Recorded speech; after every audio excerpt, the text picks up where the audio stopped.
सुनाएंगे क्या, और विलायत में हम क्या बोले कि ये मान सम्मान हमारा देश का प्रधानमंत्री हमें देता है कि कहता है कि हिंदू औरत इतनी ये है कि इसके मंगलसूत्र को निकाल के हम किसी और को दे देंगे, और हिंदू और मुसलमान के बीच में आग लगाने की ये चिंगारियां आप छोड़ रहे हैं। ये हम बोले, गर्व से बोले, बाहर बोले, अंदर बोले, बच्चों को समझाए, बेरोजगारों को बोले, किसानों को बोले। वो चीन जो बैठा है वो तो हंस रहे हैं हम पे, वो चीनी जो अपने देश में बैठा है वो हंस रहे हैं। मेरे मणिपुर का बहने रो रहे हैं, मेरे हरियाणा के बहने अब कोई भी आस रखते नहीं है। जो किसानों पे गाड़ी, मोटर गाड़ी चला के उनके ऊपर चला दिया, उसके बाप को आपने कैबिनेट में एक दिन के लिए भी हटाए नहीं। होम मिनिस्टर, आपका जूनियर होम मिनिस्टर का बेटा ने किया था। कम से कम इंक्वायरी, कम से कम उसको कोई पनिशमेंट, कम से कम कैबिनेट में उसको हटा के रखे ताकि इंक्वायरी अच्छा चले, सशक्त रहे।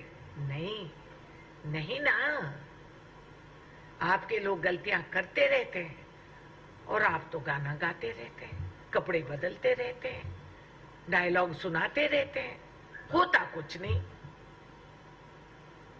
तो मैं आपको बता रही हूं बड़ी विनम्रता से, हिंदू महिला को इतना कम मत सोचिए। हमारी मंगलसूत्र कैसे रखना है और क्यों रखना है हम जानते हैं। हिंदू महिला का मंगलसूत्र निकालने का ताकत किसी को नहीं है प्रधानमंत्री जी, आपको भी नहीं। आप क्या जाने इस मंगलसूत्र का वैल्यू क्या है, आप क्या जाने।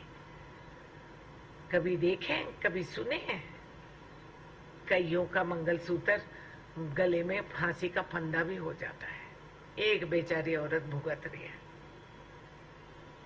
तो इसीलिए मैं कहना चाह रही हूँ, बेरोजगारी पे बहस करिए, आइए प्रेस लगाइए, मैं भी आऊंगी। इस देश के इतिहास पे आप लगाइए, मैं भी आऊंगी। भविष्य का क्या है, डायलॉगबाजी नहीं चलेगी, बुनियाद होनी चाहिए। आपने क्या बुनियाद बनाए?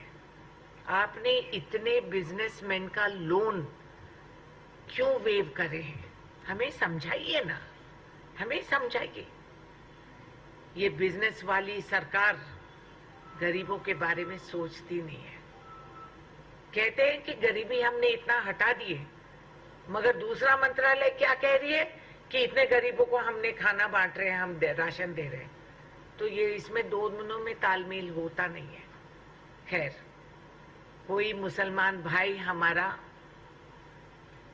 मंगलसूत्र लेने वाला, आप देने से भी कोई लेने वाले नहीं है। मुसलमान इस देश में उतने ही मान सम्मान से हमको और हमारे हिंदू बहनों को देखते हैं। मैं गर्व से कहूंगी इस बात को कि इस भारत माँ में मुसलमान रहते हुए हकदार होते हैं, आपकी मेहरबानी पे नहीं जीते हैं। संविधान में और इस देश के आजादी में, और जो हर बच्चे गुनगुना के गाते हैं, सारे जहां से अच्छा हिंदुस्तान हमारा, एक मुसलमान ने लिखा था। प्रधानमंत्री जी जरा सीख लीजिए, पढ़ लीजिए कभी कभी। यही मेरी विनम्र आवेदन है आपसे, और हमें बख्श लीजिए। बहुत हो गया, डरा दिए, मरा दिए, घबरा करवा दिए, पिटवा दिए, मरवा दिए, हाँ, दलितों को हिला दिए, झुला दिए। वाह वाह वाह वाह वाह, बस बख्श लो, इस देश को बख्श लो, इस संविधान को बख्श लीजिए, बख्श लीजिए। यही मेरा वेदना है। Of course, election commission must take recognition of this. ఏమండి, ఇంతకంటే చిన్న మాటకు చెప్పిన వాళ్ళనేమో మీరు 48 గంటలు ప్రచారం చేయకూడదని చెప్పిన వాళ్ళు, ఒక మహిళ పైన మీరు అవమర్యాదగా మాట్లాడినారని చెప్పి చట్టం అమలు చేసిన వాళ్ళు ప్రధానమంత్రి పైన ఏ చట్టం అమలు చేస్తారు? I'm waiting to see. ఇది ఫ్రీ అండ్ ఫెయిర్ ఎలక్షన్ అనేది మనం భావిస్తే, I want to see what action election commission will take Only then I can believe that this will be a free and fair election. Of course మేము ఇస్తామండి. ఇక్కడ నుంచి government will give, అక్కడ నుంచి కేంద్రంలో కూడా they have already approached election commission. We're not going to keep quiet. చట్టం అనేది అందరికీ అమలు అవ్వాలి కాబట్టి ఎవరికి కొమ్ములు రాలేదు, అన్నిటికంటే ముఖ్యంగా దేశ ప్రధానమంత్రికి రాలేదు. So you have to take action. This is a hate speech. నఫరత్ ఫైలా రहे हैं and they are trying to misuse it, their offices. It's a shame, international shame, that India's Prime Minister has spoken like this. He has insulted both Hindus and Muslims and he is trying to create a barrier between the two people. Shame. Sharam ki baat hai.